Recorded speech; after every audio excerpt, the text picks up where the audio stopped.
Hello বন্ধুরা, আশা করছি সবাই খুব ভালো আছো। তো আজকে কোনো অন্নপূর্ণা ভান্ডারের আপডেট নয় বা কোনো যুব শক্তির আপডেট নয়। আজকে আমি নিজের কিছু পার্সোনাল কথা তোমাদেরকে বলতে চাই।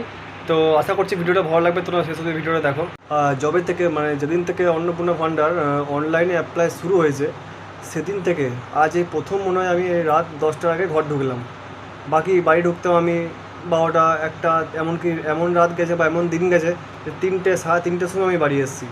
তো একটা কথা বিশ্বাস করুন, যে এত কষ্ট এত পরিশ্রমের পর যখন আপনাদের অ্যাকাউন্টে টাকা ঢুকে গেছে না, তো এর এর সব থেকে বেশি খুশি হয়েছি যে আমাদের মতো যারা ক্যাফে চালায় কারণ তারা দিন রাত পরিশ্রম করে রাত দিন এক করে মানুষকে পরিষেবা দিয়ে গেছে।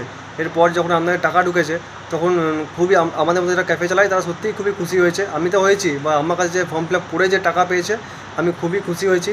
তো আমি একটা কথাই বলবো যে প্রকৃত যে প্রাপক সে যেন বাদ না পড়ে। আর অনেক জায়গায় শুনছি যে এই অন্নপূর্ণা ভাণ্ডারের ফর্ম ফিল আপ করতে কেউ কেউ 300, কেউ কেউ 400 বা কেউ কেউ 250 এরকম চার্জ করছে। এগুলো উচিত নয়, কারণ মানুষ একটা গরিব মানুষ পাকে পড়ে 3,000 টাকা নেবার জন্যই সে ফর্ম ফিল আপ করতে এসছে।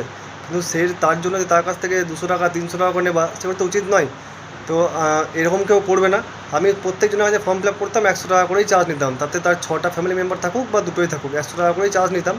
হ্যাঁ, আর যারা অতি বয়স্ক লোক বা আমার কাছে এমন এমন মহিলা বা এমন এমন ফর্ম ফিল আপ করতে এসছে যাদের কাছে না আছে ফোন, না আছে ফোন নাম্বার মুখস্থ, তারা লোকের ফোন থেকে ফোন নাম্বার দিয়ে ফর্ম ফিল আপ করে গেছে, তাই তাদের কাছে আমি প্রাপ্য টাকাটুকু নিতাম। কারোর কাছে 60 টাকা বা কারোর কাছে 80 টাকা এরকমই নিতাম।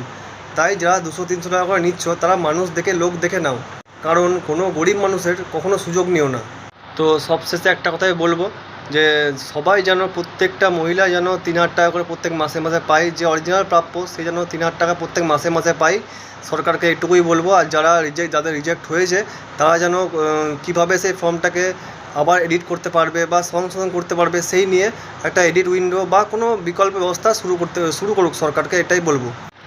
আর রইল কথা কিছু মানুষের, তো কিছু মানুষ ভাবে বা কিছু মানুষ হয়তো বলবে বা মনে মনে ভাবে কথাটা, জিনিসটা, যে অনেক টাকা ইনকাম করছে বা অনেক প্রচুর কাস্টমার হচ্ছে দোকানে বা প্রচুর টাকাও ইনকাম করছে। কিন্তু ভাই, যে টাকাটা ইনকাম করে কী করে ইনকাম করছে একমাত্র সেই বোঝে। এই 24 ঘন্টা কন্টিনিউ কম্পিউটার স্ক্রিনের দিকে তাকিয়ে থেকে একদম পুরো চোখ লাল হয়ে যেত। হ্যাঁ, মানে বসে থাকা যেত না এক জায়গায়, তার সত্ত্বেও কাজ করে এসেছি, পরিষেবা দিয়ে গেছি।